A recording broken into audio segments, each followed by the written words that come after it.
नमस्कार विद्यार्थी मित्रांनो, ABK स्मार्ट स्टडी या आपल्या यूट्यूब चॅनलवरती तुम्हा सर्वांचे पुन्हा एकदा स्वागत आहे. तर मित्रांनो, आपला यवतमाळ जिल्हा पोलीस शिपाई भरतीचा दिनांक 7 जुलै 2024 साली झालेला लेखी परीक्षेचा सेट बीचा आपला हा पेपर सुरू आहे. तर याच पेपरचा आज आपण इथे चौथा भाग म्हणजे शेवटचा भाग पाहणार आहोत.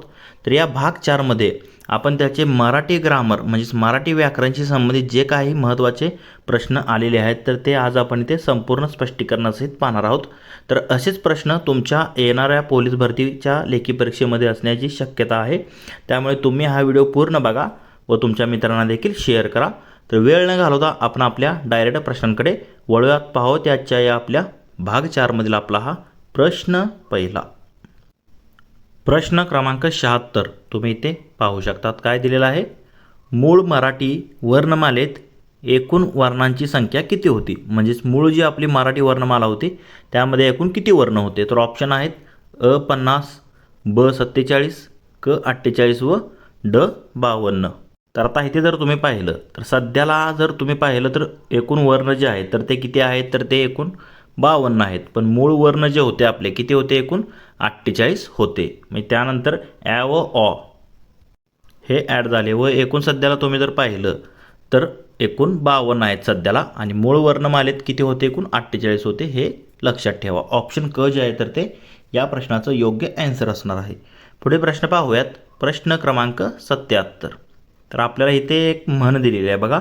या म्हणीचा आपल्याला अर्थ ओळखायचा आहे. काठी मारल्याने पाणी दुमंगत नाही अशी तुम्हाला म्हण दिलेली आहे.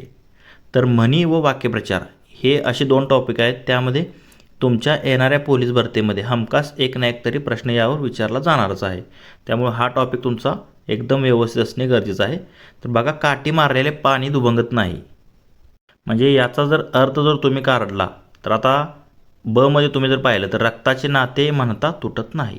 म्हणजे जे काही रक्ताचं नाते असतं ते तुटत नसतं. म्हणजे त्याला आपण काय म्हणतो? काठी मारलेले पाणी दुभंगत नाही. म्हणजे असा ह्याचा जो योग्य अर्थ आहे दिलेल्या पर्यायानुसार तर तो ऑप्शन ब मध्ये दिलेला आहे. म्हणजे रक्ताचे नाते म्हणता असे लगेच तुटत नसते. तसेच काठी मारलेले पाणी दुभंगत नाही तसेच असतं ते. म्हणजे कोणीही कितीही प्रयत्न केला तुमचे नाते तोडण्याचा रक्ताच्या तरी शेवटी रक्ताचे नाते ते रक्तातेच असते. म्हणजेच याचा योग्य आन्सर असेल ऑप्शन ब. पुढील प्रश्न पाहूयात. प्रश्न क्रमांक 78. तर इथे देखील आपल्याला म्हणीचा आपल्याला योग्य वापर करायचा आहे. आता अर्थ वाक्य दिले आपल्याला इथे काय दिलेलं आहे? निंदा करणाऱ्या माणसाचा आपल्याला फार उपयोग होतो म्हणूनच म्हणतात की. तर काय म्हणतो आपण? एखादं निंदा करणारा व्यक्ती आपल्या जवळ असेल तर निंदा केलं तर आपण त्या निंदेखातीर तरी आपण ती गोष्ट मिळवायचा प्रयत्न करतो. म्हणजे त्याचाच आपल्यालाच फायदा होतो. निंदकाचे घर असावे शेजारी आपण म्हणतोच. म्हणजेच इथे ऑप्शन क मध्ये दिलेलं आहे. म्हणजे निंदा करणाऱ्या माणसाचा आपल्याला फार उपयोग होतो म्हणूनच म्हणतात की निंदकाचे घर असावे शेजारी. म्हणजेच ह्या म्हणीचा योग्य वापर जो आहे तर ते पर्याय क्रमांक क मध्ये दिलेला आहे. तेच आपलं या प्रश्नाचं योग्य ॲन्सर असणार आहे. पुढील प्रश्न पाहूयात. तर प्रश्न क्रमांक 79 तुम्ही इथे पाहू शकतात. काय दिलेलं आहे? डोळ्यात खुपणे म्हणजे काय? तर आता 4 अर्थ दिले डोळ्यात खुपणे म्हणजे. अ मध्ये दिले संकट येणे, ब मध्ये दिले राग येणे, क मध्ये दिले नुकसान होणे, ड मध्ये दिले सहन न होणे. तर याचा योग्य जर अर्थ तुम्ही पाहिला तर एखादा माणूस आपल्या डोळ्यात खुपतो म्हणजे त्या माणसाने काही जरी केलं तर ते आपल्याला सहन होत नाही. म्हणजे सहन न होणे म्हणजे त्याला आपण काय म्हणतो?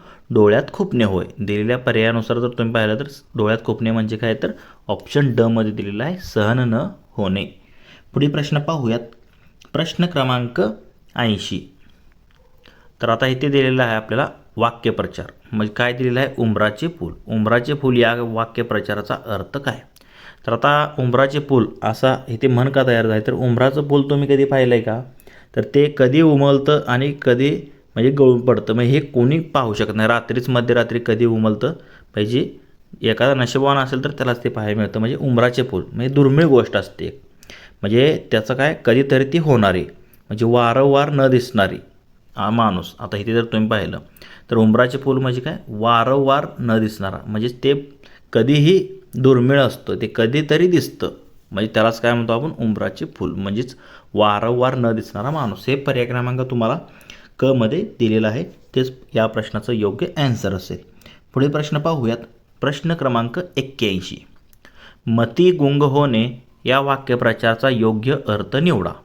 तर पर्याय दिलेत आश्चर्य वाटणे, विचार करणे, क मध्ये तल्लीन होणे आणि ड लक्ष विचलित न करणे. तर आता मतिगुंग होणे म्हणजे काय? म्हणजेच एखाद्या गोष्टीचं फार आश्चर्य वाटणे म्हणतो त्याला आपण. म्हणजेच काय मतिगुंग होणे म्हणतो. म्हणजेच काय अ मध्ये दिलेलं आहे तुम्हाला. मतिगुंग होणे म्हणजे काय तर आश्चर्य वाटणे होय.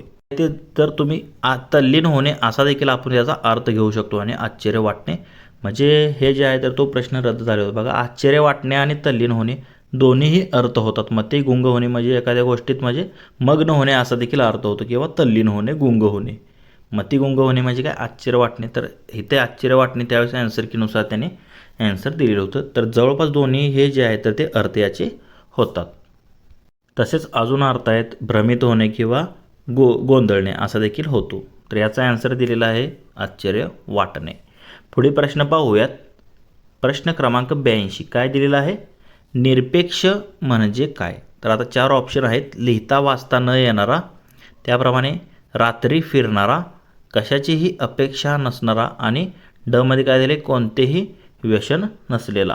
तर आता अ मध्ये तुम्ही जर पाहिलं तर निरक्षरला काय म्हणतो आपण? लिहिता वाचता न येणारा म्हणजे अ तर नसणारा निरक्षर म्हणतो. पण जो निरपेक्ष म्हणजे ज्याला कशाचीही हाव नसते, कशाचीही अपेक्षा किंवा आशा नसलेला, त्याला आपण काय म्हणतो? निरपेक्ष म्हणतो. म्हणजे त्याला कशाचीही आशा किंवा अपेक्षा नसते, त्याला आपण काय म्हणतो? निरपेक्ष व्यक्ती. म्हणजे ऑप्शन क मध्ये योग्य याचं म्हणजे ॲन्सर दिलेलं आहे. तेच आपलं या प्रश्नाचं योग्य ॲन्सर असेल. पुढील प्रश्न पाहूयात. प्रश्न क्रमांक 83 काय दिलेलं आहे आपल्याला इथे? मागच्या काळामध्ये ओझरती नजर टाकणे या शब्दसमूहाकरता खालीलपैकी योग्य पर्याय निवडा. तर ऑप्शन दिले सिंहावलोकन, संस्मरणीय, युगप्रवर्तक किंवा चिरंजीव. तर आता इथे जर तुम्ही पाहिलं तर मागच्या काळामध्ये आपण एखादी नजर टाकणे किंवा मागच्या गोष्टींचा म्हणजे आढावा घेणे म्हणतो त्याला आपण. ओझरती नजर टाकणे त्याला आपण काय म्हणतो? सिंहावलोकन करणे. काय करणे? सिंहावलोकन करणे म्हणजेच मागच्या काळामध्ये ओझरती नजर टाकणे असं आपण म्हणतो, जे की ऑप्शन अ मध्ये तुम्हाला दिलेलं आहे. बाकीच्या 3 पर्यायाचा याच्याशी काहीही संबंध नाही. पुढे प्रश्न पाहूयात. प्रश्न क्रमांक 84 काय दिलेला आहे आपल्याला इथे? दुःखाने सोडलेला लांब श्वास या शब्दसमूहाबद्दल एक शब्द लिहा. तर आता काय म्हणले? दुःखाने सोडलेला लांब श्वास जो असतो तर त्याला आपण काय म्हणतो? तर सुस्कारा असे म्हणतो. म्हणजे एखादे वाईट जर घटना झाली तर त्यात आपल्याला दुःख होतं एखादं, त्यात आपण जेव्हा दुःखाने सोडलेला एक लांब श्वास असतो त्याला आपण काय म्हणतो? सुस्कारा घेणे. ऑप्शन क मध्ये दिलेला आहे. तेच आपलं या प्रश्नाचं योग्य ॲन्सर असेल. पुढे प्रश्न पाहूयात. प्रश्न क्रमांक 86 तर काय दिलेलं आहे ते? कोणत्या शब्दाचे रूप बरोबर लिहिलेले नाही. तर आता इथे जर तुम्ही पाहिलं 4 शब्द आहेत. जाऊन, ठेवून, देऊन आणि घेऊन. तर आता इथे जर तुम्ही पाहिलं तर जाऊन हा शब्द आपण कसा लिहितो? हे दीर्घ ऊ असतो, जानंतर ऊ. इथे देखील देऊन हे देखील काय असतं? दीर्घ ऊ असतो. आणि घेऊनमध्ये पण दीर्घ ऊ असतो. पण इथे जर पाहिलं तुम्ही ठेवूनला असं ऊ असं आपण म्हणत नाही. कसं लिहितो? व लिहितो इथे व, आणि त्याला दुसरा अवकार देतो ठेवून. म्हणजे असा शब्द असतो तो ठेवून. तर इथे जर तुम्ही पाहिलं तर इथे ऊ दिलेलं आहे, म्हणजे ब जे आहे तर ते चुकीचं दिलेलं आहे. तरी पण आपण पाहूयात. तर आता इथे जर तुम्ही पाहिलं तर ठेवून हा शब्द हाच शुद्ध शब्द आहे बघा. पण अनेकदा आपल्याला कधी ठेवून असे चुकीचं लिहिले जातं, जसं की आता दिलेलं आहे. तर हे योग्य रूप जे आहे तर ते क्रियापदाच्या मूळ धातूला ऊन किंवा ऊन असे प्रत्यय लागून जे आहे तर ते तयार झालेलं आहे. म्हणजे ठेवून, खाऊन, जाऊन, येऊन, घेऊन असे शब्द लावून ते तयार होतात. म्हणून ठेवून जे आहे तर हे असं बरोबर आहे. ते जे दिले आपल्याला पर्यायामध्ये ते चुकीचं आहे. तर पण अनेक व्याकरणतज्ञ काय म्हणतात? तर काही जण ठेवून आणि ठेवून या दोन्ही रूपांचा वापर करतात. पण हे ठेवून व मध्ये दिले ना तेच तुमचं योग्य आहे. म्हणून आपलं पर्याय क्रमांक उत्तर जे 2 मध्ये दिले तेच आपलं जे आहे तर ते योग्य आहे. तेच का बरोबर आहे? कारण ते मूळ धातू लागून प्रत्यय लागून ठेवून हे तयार झाले म्हणून करेक्ट उत्तर आपलं जे आहे तर ते पर्याय क्रमांक ब हे ठेवून चुकीचं दिलेलं आहे. पुढील प्रश्न पाहूयात. प्रश्न क्रमांक 86 तर काय दिले आपल्याला इथे? अयोग्य शब्द ओळखा. तर आता आपल्याला काही समूहदर्शक शब्द दिलेले आहेत, तर त्याबद्दल आपल्याला चुकीचा शब्द जो आहे तर तो इथे निवडायचा आहे. तर इथे जर तुम्ही पाहिलं तर पोत्यांची थप्पी असते, बरोबर आहे, अगदी योग्य दिलेलं आहे अ मध्ये. त्याप्रमाणे नाण्यांची काय असते? चवड. तर इथे जर तुम्ही पाहिलं नाण्याची चळत म्हणतो, चवड म्हणत नाही बघा, हे चुकीचं दिलेलं आहे. आणि भाकरींची जर तुम्ही पाहिलं तर भाकरींची इथे त्यांनी रास म्हटलेलं आहे. तर इथे जर तुम्ही पाहिलं तर मध्ये म्हणजे काय चळत असते, फक्त इथे स्पेलिंग म्हणजे इथे थोडे मिस्टेक झाले एक मध्ये. तर हे नाण्यांची चळत असते. त्यानंतर पोत्यांची थप्पी बरोबरच आहे. भाकरींची रास नसते तर धान्याची रास असते बघा, भाकरींची रास नसते. म्हणजे हे जे आहे तर ते चुकीचं आहे. ड मध्ये दिले हरणांचा कळप, म्हणजे अ ब ड हे योग्य आहेत. फक्त इथे चळत पाहिजे, नाण्यांची चळत. आणि भाकरींची जी आहे तर ती काय असते, रास नसते. तर भाकरींची काय असते, चवड असे म्हणतो. भाकरीची रास नसते, धान्यांची रास असते. क चुकीचा आहे. पुढील प्रश्न पाहूयात. प्रश्न क्रमांक 87. तर इथे देखील म्हणजे समूहदर्शक शब्दाबद्दलच दिलेला आहे. किल्ल्यांचा जोडगा असतो तसे केळ्यांचा काय असतो. तर इथे जर तुम्ही पाहिलं किल्ल्यांचा जसा जोडगा तसे केळ्यांचा काय म्हणतो, केळ्यांचा लोंगर म्हणतो. काय म्हणतो, केळ्यांचा लोंगर. तर इथे घोस म्हणत नाही आपण, तर द्राक्षांचा घोस म्हणतो आपण. त्याप्रमाणे मातीचा ढीग म्हणतो, द्राक्षांचा घोस म्हणतो. हे घोस किंवा घड म्हणतो त्याला आपण. आणि केळांचा लोंगर असतो. म्हणजे दिलेल्या प्रश्नानुसार जर पाहिलं तर आपल्याला केळ्यांचा विचारलेला आहे, केळ्यांचा काय असतो, लोंगर असतो. तर अजून काही शब्द आपण इथे पाहूयात बघा. फुलांचा गुच्छ, फळांचा घोस, वेलींचा कुंज, द्राक्षांचा बन, उंटांचा तांडा, काजूंची किंवा माशांची गाथण, त्याप्रमाणे हत्तींचा कळप. त्याप्रमाणे पुढे जर पाहिलं तर काय दिले आपल्याला, उपकरणांचा संच, गवताची पेंडी, जहाजांचा काफिला, धान्यांची रास, यात्रेकरूंची जत्रा, वाद्यांचा वृंद, फुलझाडांचा ताटवा, नाण्यांची चळत, नोटांची भेंडळी, चोरांची टोळी आणि मुलांचा घोळका. तर याप्रमाणे काही समूहदर्शक शब्द जे आहेत तर ते आपण पाहिलेले आहेत.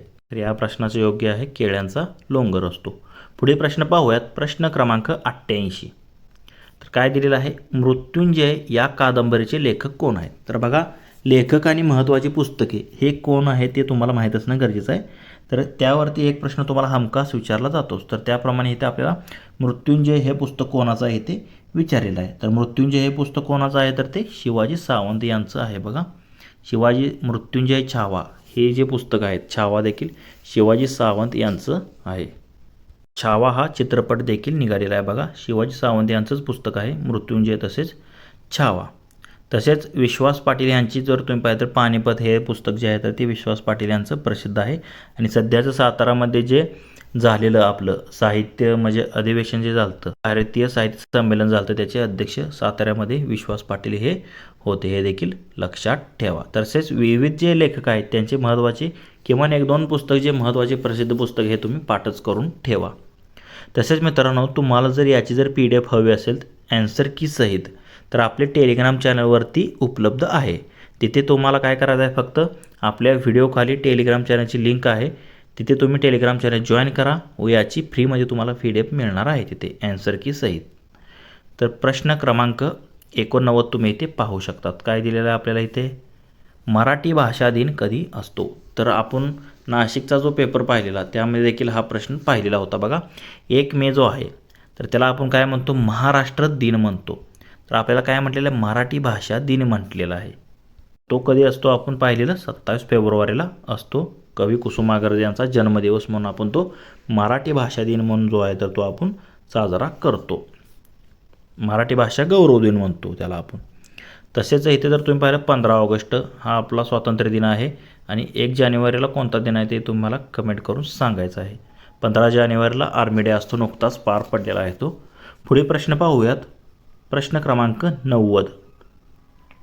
काय दिलेलं आहे ते, आम्हाला आजच्या विद्यार्थ्यात सुदामा नको भीम हवेत, अधोरेखित शब्दांचा प्रकार सांगा. तर आता अधोरेखित कशाला केलेला आहे त्यांनी, सुदामा नको भीम हवेत. तर ह्या शब्दांना त्यांनी अधोरेखित केलेलं आहे. तर सुदामा आणि भीम हे काय आहेत, एका व्यक्तीची नावे आहेत. पण आता इथे ह्या नावांचा उपयोग त्यांनी काय केला, सुदामा म्हणजे काय, म्हणजे त्यांना ताकदवान मुले हवे आहेत, सुदामासारखे नको आहेत, म्हणजे त्यांना ताकदवान मुले हवे आहेत. भीम हवेत म्हणजे भीमसारखी मुले हवेत ताकदवान. इथे जर पाहिलं तर इथे या सामान्य म्हणजे हे विशेष नाम आहेत त्यांचं सामान्य नाम म्हणून त्यांनी वापर केलेला आहे. तर हे कोणते प्रकार आहे तर तिथे सामान्य नाम, जरी ते विशेष नाम असते तरी त्यांचा वाक्यानुसार जर तुम्ही अर्थ पाहिला तर त्यांनी काय घेतलेलं आहे तर ते सामान्य नाम म्हणून हे विशेष नामांचा वापर केलेला दिसतो. म्हणून ऑप्शन क सामान्य नाम या प्रश्नाचं आपलं योग्य ॲन्सर असेल. पुढे प्रश्न पाहूयात. प्रश्न क्रमांक 91. तर काय दिलेलं आहे आपल्याला इथे? माझे गाव मला फार आवडते या वाक्यातील गाव या शब्दाचे लिंग ओळखा. आता माझे गाव म्हणजे काय? एखाद्या गावाचा उल्लेख करताना आपण काय म्हणतो? ते गाव म्हणतो आपण. म्हणजे ते हे जे आहे तर ते कशासाठी वापरतो आपण? नपुसक लिंगीसाठी वापरतो. म्हणजे गाव हे जे आहे तर त्याचं जर लिंग जर तुम्ही काढलं तर ते कोणतं होतं? ते गाव म्हणतो आपण. म्हणजेच नपुसक लिंगी त्याचं जे आहे तर ते लिंग असेल. ऑप्शन अ मध्येच दिलेलं आहे. तेच आपलं या प्रश्नाचं योग्य ॲन्सर असेल. पुढील प्रश्न पाहूयात. प्रश्न क्रमांक 92. काय दिलेलं आहे आपल्याला इथे? बघा, जो मुलगा अभ्यास करतो तो हुशार होतो या वाक्यातील अधोरेखित शब्दाची जात ओळखा. तर आता इथे काय? जोला इथे अधोरेखित केलेलं आहे बघा. जो, तो. मग इथे तर तुम्ही पाहिलं तर जो हे काय आहे? जो मुलगा. मग कोणता मुलगा? जो मुलगा. मग मुलगा हे काय? नाम आहे. तर नामाबद्दल हे जे आहे तर तो विशेष माहिती सांगितलेली आहे. म्हणजे काय तर सांगितलं आहे? जो मुलगा. मुलगा कोण आहे? जो मुलगा अभ्यास करतो तो हुशार होतो. म्हणजे इथे नामाबद्दल काहीतरी तुम्हाला विशेष माहिती वापरलेली दिसते. म्हणून जो हे काय इथे वापरलेलं आहे तर ते विशेषण म्हणून हे वापरलेलं आहे. तेच आपलं या प्रश्नाचं योग्य ॲन्सर असणार आहे. पुढील प्रश्न पाहूयात. तर नाम जर विचारलं असतं तर इथे मुलगा आला असतं बघा. तर प्रश्न क्रमांक 93 काय दिलेला आहे? पुढीलपैकी प्रशंसादर्शक केवळ प्रयोगी अव्यय कोणते? आता केवळ प्रयोगी अव्यय जर तुम्ही पाहिले तर वेगवेगळ्या प्रकारचे आहेत. म्हणजे आनंददायक पाहिलं किंवा संबोधन, म्हणजे वेगवेगळ्या हाक मारण्यासाठी किंवा आश्चर्यदर्शक वेगवेगळ्या प्रकारची केवळ प्रयोगी अव्यय आहेत. तर आपल्याला इथे काय विचारायला आहे? प्रशंसादर्शक. म्हणजे प्रशंसा एखाद्या व्यक्तीची करताना आपण काय वापरतो? तर अरेच्या जर हे जर तुम्ही पाहिलं, अगबाई किंवा अरेच्या आपण म्हणतो. म्हणजे हे जे आहे तर आश्चर्यचकित असे किंवा अरे जे आहे तर ते आपण एकाला बोलवण्यासाठी, हाक मारण्यासाठी, संबोधन करण्यासाठी वापरतो. अरे रे म्हणजे हे जर तुम्ही जर पाहिलं तर अरे रे किती वाईट झाले. म्हणजे एखादे जे आहे तर ते दुःखाच्या ठिकाणी आपण अरे रे असं वापरतो. पण इथे जर पाहिलं भले शाबास असं आपण म्हणतो. म्हणजे काय? एखाद्याची प्रशंसा करण्यासाठी भले असं आपण जे आहे तर ते केवळ प्रयोगी अव्यय वापरतो. म्हणजे ऑप्शन अ मध्ये तुम्हाला दिलेलं आहे. प्रशंसादर्शक केवळ प्रयोगी अव्यय कोणते आहे तर ते भले आहे. पुढील प्रश्न पाहूयात. प्रश्न क्रमांक 94 काय दिलेलं आहे आपल्याला इथे? अपूर्ण वर्तमान काळातील उदाहरण कोणते? तर आता काळ, प्रत्येक काळाचे तुम्हाला माहिती आहे 4 प्रकार आहेत. त्यात मूळ 3 आहेत. वर्तमान काळ, भूतकाळ आणि भविष्यकाळ. तर आता अपूर्ण वर्तमान काळ म्हणजे सध्याला ती गोष्ट जी आहे तर ती सुरू आहे. म्हणजे सुरू आहे, वर्तमानात आहे आणि सुरू आहे. म्हणजे आपण काय म्हणतो? बागडत आहेत. इथे जर तुम्ही पाहिलं बागडत आहेत म्हणजे सध्याला ती स्थिती जी आहे तर ती सुरू आहे आणि अपूर्ण आहे. बागडणं त्यांचं पूर्ण झालं आहे का नाही? बागडत आहेत म्हणजे अपूर्ण आहे. आणि वर्तमान काळाचं वाक्य आहे जे की क मध्ये दिले. बागडत होती म्हणजे हे काय? भूतकाळात गेलं. होती म्हणजे बागडत असते म्हणजे हे काय? रीतीमध्ये जातं. आणि बागडली आहे म्हणजे हे पूर्णमध्ये झालं. म्हणजे बागडत आहेत हे जर काय? अपूर्ण झालं. म्हणजेच ऑप्शन क मध्ये दिले तेच आपलं या प्रश्नाचं योग्य ॲन्सर असणार आहे.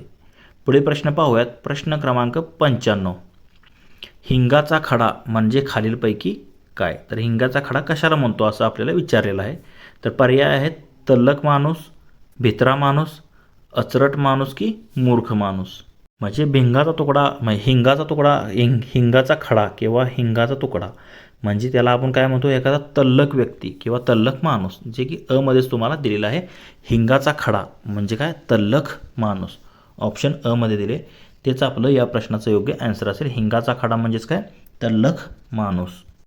तर शब्दशः तुम्ही जर अर्थ पाहिला तर हिंगाचा खडा या वाक्यप्रचाराचा अर्थ काय असतो? त्रासदायक गोष्ट किंवा व्यक्ती असा होतो. म्हणजे जो मनुष्य सतत त्रास देतो किंवा ज्यामुळे गडबड होते किंवा अशा व्यक्तीला हिंगाचा खडा म्हणतात. जो खूप कमी प्रमाणात असूनही त्याचा प्रभाव वास पसरतो आणि त्रास होतो असा त्याचा अर्थ घेता येईल. तसेच अजून काय घेता येईल त्याला आपण? तसेच त्रासदायक व्यक्ती, गोष्ट किंवा अनावश्यक त्रास देते किंवा गडबड करणारा किंवा तल्लख माणूस आत्ताच आपण पाहिलं जो सतत गोंधळ निर्माण करतो किंवा खूप हुशार असूनही त्रासदायक ठरतो त्याला आपण हिंगाचा खडा असे म्हणतो. म्हणजेच त्रासदायक व्यक्ती अ मध्ये दिलेलं आहे हिंगाचा खडा. पुढील प्रश्न पाहूयात. प्रश्न क्रमांक 96. गाजरपारखी या अलंकारिक शब्दासाठी दिलेल्या पर्यायातून योग्य शब्द निवडा. तर आता 4 पर्याय दिलेले आहेत गाजरपारखीसाठी. गाजर विकणारा, तसेच कसलीही पारख नसलेला, क मध्ये श्रीमंत दिले आणि ड मध्ये यापैकी नाही. ते जर तुम्ही पाहिलं तर गाजर पारखी म्हणजे काय, कोणत्याही गोष्टीची पारख नसलेला, म्हणजे कसलीही पारख नसलेला ज्याला आपण काय म्हणतो, गाजर पारखी असे म्हणतो, जे की पर्याय क्रमांक ब मध्ये तुम्हाला दिलेला आहे. तेच या अलंकारिक शब्दाचा योग्य म्हणजे शब्द असणार आहे. तर आता अलंकारिक शब्दांपैकी तुम्हाला जे काही शब्द आहेत ते तुम्ही करूनच ठेवा, कारण एखादा तरी प्रश्न त्यावर तुम्हाला हमखास विचारला जातो. तर गाजर पारखीचा अर्थ काय आहे, कसलीही पारख नसलेला किंवा कशाचीही पारख नसलेला. तसेच अजून मूर्ख देखील त्याला आपण म्हणू शकतो गाजर पारखीला. पुढील प्रश्न पाहूयात. प्रश्न क्रमांक 97 काय दिलेला आहे आपल्याला इथे, किळस, वीट, तिटकारा या भावनांचे वर्णन जिथे असते तेथे कोणता रस निर्माण होतो. म्हणजे त्या भावना ज्या असतात त्याचे आपल्या किळसवाणे वाटते किंवा वीट येते किंवा तिटकारा येतो, तर त्याला आपण काय म्हणतो, बीभत्स रस म्हणतो. काय म्हणतो, बीभत्स रस म्हणतो. बघा, किळसवाणे एखाद्या किंवा एखाद्या गोष्टीचा वीट येतो किंवा तिटकारा वाटतो तुम्हाला, किळसवाणे वाटते, त्याला त्या भावनांचे वर्णन जे आहे तर ते बीभत्स रसामध्ये केलेलं असतो. भयानक म्हणजे भीतीदायक, ज्या वाक्यातून तुम्हाला भयानक म्हणजे भीतीदायक असे वर्णन प्राप्त होतो त्याला आपण भयानक रस असतो. करुणा म्हणजेच तर एखादी भावना करुणायुक्त जे आहे ते वाक्यातून आपल्याला कळते, प्रेमळ, तर त्याला आपण करुण रस म्हणतो. आणि शांत रस म्हणजे ज्या वाक्यातून तुम्हाला म्हणजे शांतता दिसते वाक्याच्या अर्थ म्हणजे वाचल्यानंतर, तर त्यामध्ये शांत रस असतो. तर इथे बीभत्स रस म्हणजे काय, तिटकारा येणारा किंवा किळसवाणा म्हणतो ज्याला आपण. तर आता बीभत्स रसाबद्दल जर पाहायचं झालं तर आता मराठीत उदाहरण म्हणजे घाणेरड्या किळसवाण्या गोष्टींचे वर्णन, जसे की मेलेल्या प्राण्यांच्या शरीरावर माशा घोंगावल्या दिसतात तर आपल्याला म्हणजे घाण वाटतं ते, किंवा गटारात लोळणारे डुक्कर किंवा असच्छ व्यक्तीचे एखाद्या वर्णन ज्यामुळे आपल्याला काय जुगुप्सा म्हणजे किटपूट किंवा तिटकारा त्या गोष्टीचा येतो, त्याचा अनुभव होतो. म्हणजे उदाहरणार्थ काय, ही बोटे चगळत काय बसले हे राम, रे लाळ ही, शिशी तोंड अशी अमंगळ असे आधीचे जे शेंबडे आणि काजळ ओगळे वरून हे, त्यातून हे ही रडे. या ओळी म्हणजे आता कोणता रस आहे तर तुम्हाला बीभत्स रस दिसतो. म्हणजे एखादी घृणा किळसवाणं वाटणे म्हणजेच बीभत्स रस असणे, हे लक्षात ठेवा. पुढील प्रश्न पाहूयात. प्रश्न क्रमांक 98. तर आता समानार्थी शब्दावरती हा प्रश्न आहे. बघा, आपल्याला निर्झर या शब्दाचा समानार्थी आपल्याला इथे शब्द शोधायचा आहे. तर आता इथे जर तुम्ही पाहिलं तर निर्झर म्हणजे काय, झरा जो वाहत असतो आपल्या शेतात किंवा म्हणजे शेताच्या साईडला किंवा वड्यातून छोटेसे झरे फुटतात, तर त्याला काय म्हणतो आपण, निर्झर म्हणतो. म्हणजे झरा एखादा छोटासा पाण्याचा, त्याला काय म्हणतात, निर्झर असे म्हटले जातो. ऑप्शन ब मध्ये दिले तेच म्हणजे समानार्थी शब्द तुम्हाला विचारलेला. निर्झर म्हणजे काय, झरा. निरर्थक म्हणजे व्यर्थपणे, व्यर्थ, त्याला आपण म्हणतो निरर्थक. पुढील प्रश्न पाहूयात. प्रश्न क्रमांक 99. तर काय दिले आपल्याला इथे, संहार या शब्दाचा समानार्थी शब्द कोणता. तर आता संहार करणे म्हणजे एखाद्याला, आता देवीने आपण जर पाहिलं तर अनेक राक्षसांचा संहार केला म्हणतो. म्हणजे काय, राक्षसी वृत्तीचा देवीने काय केला, विनाश केला, म्हणजे संहार केला म्हणजे विनाश. म्हणजे ऑप्शन ब म्हणजे तुम्हाला दिलेलं आहे तेच आपलं या प्रश्नाचं योग्य ॲन्सर असणार आहे. तर आपला या पेपरमधील हा शेवटचा प्रश्न आहे. बघा, प्रश्न क्रमांक 100. तर आता इथे काय दिलं आपल्याला, योग्य जोड्या लावा यावरती प्रश्न दिला आहे. म्हणजे आता त्यावेळेचा करंट अफेअरचा प्रश्न बघा, कॅबिनेट मंत्री आणि त्यांच्याकडे असलेली खाती याबद्दल असा हा प्रश्न होता.